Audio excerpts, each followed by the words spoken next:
Lola ni Krista, nagsalita na, boto nga ba kay Kalingap Mikoy? Atin ang alamin at pag-usapan ngayong araw. Pero bago po ang lahat, isang mapagpalang araw at gabi sa inyong lahat. Mega love shoutout sa lahat ng ating listeners, viewers, and subscribers saan mang sulok ng mundo, Mapalundon, Visayas at Mindanao. Lalong-lalo na po sa ating mga kababayang OFW. Kamusta po kayo mga Kalingap? Mabuhay po kayo hanggat gusto nyo. At kung bago ka pa lang sa aking munting YouTube channel, huwag ka nang mahiyang mag-subscribe, like, share, and comment. Huwag mo na rin kalimutang i-click ang notification bell nang sa ganon ay updated ka sa aking mga paparating na video. At syempre, patuloy po nating suportahan sina Kalingap Rob at ang ating ama ng Kalingap, ang nag-iisang founder, si Kuya Val Santos Matubang. Kung maaari po ay no skip ads nang sa ganon ay mas marami pa tayong malingap na nangangailangan at konting paunawa po kung maaari ay tapusin nyo muna ang kabuuang video nang sa ganon ay akma ang inyong mga komento. Napapanood mo ba na yung yung mga vlog kay Mikoy at kay Krista? Ano masabi mo na kinikilig ka ba na? Tagod kayo dun sa lalaki. Kay Mikoy. Kay Mikoy. Ano masabi mo na kay Mikoy? Anong paalala mo na kay Mikoy? Ay, sana palawak pa ang kanyang trabaho. Tapos maging mabait siya. Sagot kung makakakuha siya ng babae ay sana ay hindi naman siya lukuhin. Sana na si Krista na. Ay, sana.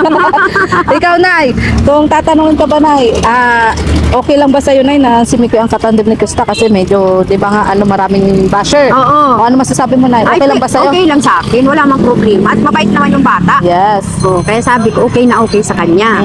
Sabi ko, madami doon, kinikirilig sila pag sabi ko, sana kako yan nakako ang ni CJ. Kundi bata pa kako si CJ, may edad na baga si O, ano masasabi mo doon, naniniwala ka ba doon sa age doesn't matter? Oo, wala naman masama doon kasi meron naman bagang may matanda o nakakagusto sa bata. O, ganun man lang yun. Kung saan man saya na si Krista, doon siya. ka. Oo, doon ako. Ayan, grabe talaga si Lola Teresita. So, ngayon, Lola, galing ka na doon. Oo. Tapos, hindi ka mamalingke? Kasi kami, nabili kami dito ng ulam-ulam. Wala kang pambili ng Walang pira ngayon. Ay, kaloka. Hindi, bigyan kita. Ay, oo. Bigyan kita ng pambili mong ulam-ulam. Ay, ano ba yan? Oo.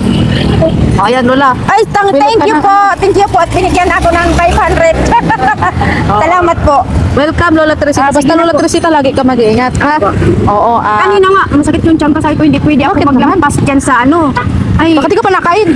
ganyan talaga ako. Hindi ka sanay? Hindi ako sanay na magang kain-kain. Alam nila yan. Kaya ginagalitan ako si mama Ay, kasi hindi magkaka-ulcer ka kapag ganyan. Ay, pag ayaw ko kasing kumain, hindi talaga kumakain. Ganyan akong ugali ko. Pilitin mo kahit pa paano. Ugali ko May laman yan na ang tiyan pag umaga. Kasi magka-ulcer ka. gusto ko lang makapanood ng TV. Ayaw ko naman magdahin sa kanila kasi ayaw ko naman silang maanuhan. Kaya hindi ako nakakasat. Kaya ako magkaka-TV ta. Lalo may mga kapitbahay ako, may mga TV. Ito wala ako. Turo ka ba ng kanila? Oo, nagtuldok ako. Lagi pating 20 pesos. Ayan, Lagi ko yan inaano. So, Nay, para sa kanila. Ako na hindi ako nangangako na mabibigyan kita ng TV. Pero, mali natin, may bigay si Lord na yun na lang. Tao. Yun na lang ang inaano ko. Piyayaan din ako ni Lord para mabigyan kita Kaya ng nga, TV. yun. Ayun, at yun nga po mga Kalingap, ang lola ni Krista. Narinig naman po natin, wala daw problema. Ibig sabihin ay boto kay Kalingap Mikoy. At naniniwala din na age doesn't matter. Totoo yun. Walang edad, gaano katanda, gaano man kabata. Basta patungkol sa pag-ibig, hindi na nasusukat kung gaano pa kalaki yung agwat ng bawat isa. At kung mapapansin nga din po natin mga Kalingap, ay parang kapos din sa buhay itong lola ni Krista. Sa ganong edad ay nagtatrabaho pa, kaya sana itong lola ni Krista ay maambunan din ng biyaya. So, yan po mga Kalingap sa mga hindi pa nakakakilala. Muli po ito po si Lola Teresita, ang lola po ni Krista. Tingnan nyo, yung mata ni Krista. Para sila ng mata. So, yun. Huling mensahe mo na sa mga basher pala ni Krista. Ano masasabi mo? Sana man, huwag nyo naman pag ano na ang apo ko at hindi wala naman yan kasalanan. Sagot, ganyan talaga lang yan. Hindi naman yan na bata. Mabait nga yan sa magulang. Sa lula ko, sa akin. Alam mo ba ganyan pag nakaka-vlog yan, Lola, bibigyan kitang pira, wala kang pira. Sabi niya sa akin. Sabi niya, basta niya na-vlog ako, binibigyan ko, Mama, bigyan mo si Lulang pira. Kaya, Oo. yan lang ginag-aalala sa akin. Dapat nga Lola, hindi ka na nagtatrabaho. Pero kaya pa ba? Kaya pa? Kaya pa. Kaya So pa. pagluluto ang Kaya lang, trabaho mo? kaya nga, sabi ko, bahala na. Gusto ko kasi mapaayos pa yun. Ang dami ko pang pang-up. Gusto ko mapaayos yung bahay kasi wala ako man na lang inaasahan. Hindi ko naman Sino inaasahan. pa bang kasama mo na sa yung bahay? ay ma-exam kasi yung pulis yung tito ni Krista, yung bunso ko. Kaya hindi ako Bunso mo? Oo, hindi ako nag-ano at ma-exam daw siya. Ay napupursige siya mag-ipon at ma-exam daw siya. Kaya hindi ako naging hingi doon. Mahirap Oo. magparahingi. Kahit wala na nga sabi ko, kakayanin ko kahit na ano. Kaya magamaaganin natin daw akong kakanin. Saan ka po natin Basta may puhunan lang ako. Magkano Ay, ba ang doon. puhunan mo doon? Ayun, narinig naman po natin mga kalingap na ito nga po si Krista ay maalalahanin. At very good doon si Krista kahit po gaano siya ka-busy or kung ano man ang nararating niya ngayon ay hindi niya nakakalimutan ang kanyang lola. Alam naman po natin pag medyo maedad na or tumatanda ay naghahanap rin ng kalinga.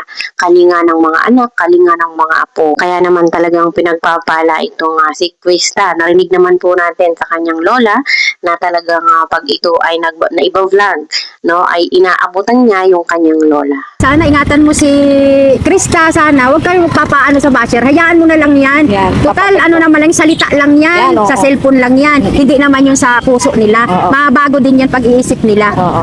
Basta pakitaan lang nila ng Oo. maganda. Basta lagi lang nilang aanuhin na maganda ang ginagawa ninyo. Yes. O yun.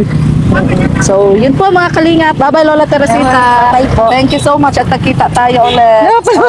So, Salamat, Nini, ha? kaya mo na, pag may dumating na biyaya sa akin, bisitahin kita dun sa inyo. Oo, sige. Ha? Oo. Kasi pinayagan naman kami ni Rab na i-vlog yung pamilya ni Krista. Wag lang nga si Krista. Oo. Oo. So, yun. Muli po, maraming salamat po mga Bye-bye kalingap. po. Sana Ayun, narinig po natin mga kalingap na may paalala yung lola ni Krista na ingatan nga daw po ni Kalingap Mikoy si Krista. Bagamat nakikita naman po natin yung pag-aalaga, yung pag-care ni Kalingap Mikoy kay Krista. Pero syempre, ay nandun na yung payo, yung paalala ng lola ni Krista na ingatan si Krista. Syempre, bata pa at kailangan po talaga ng patnubay. At yun nga po mga kalingap, sa nakikita naman po natin ay walang problema, no? At talagang boto kay Kalingap Mikoy. Siyempre kung hindi naman po boto itong mga ito ay mayroong masasabi na hindi maganda. Pero siyempre nakikita naman po natin, naririnig po natin na wala nga pong problema both side. Sa side ni Mikoy, sa side ni Krista, no? At palagay naman po natin ay pagdating ng panahon ay magkakaigi o magkakaayos itong dalawa.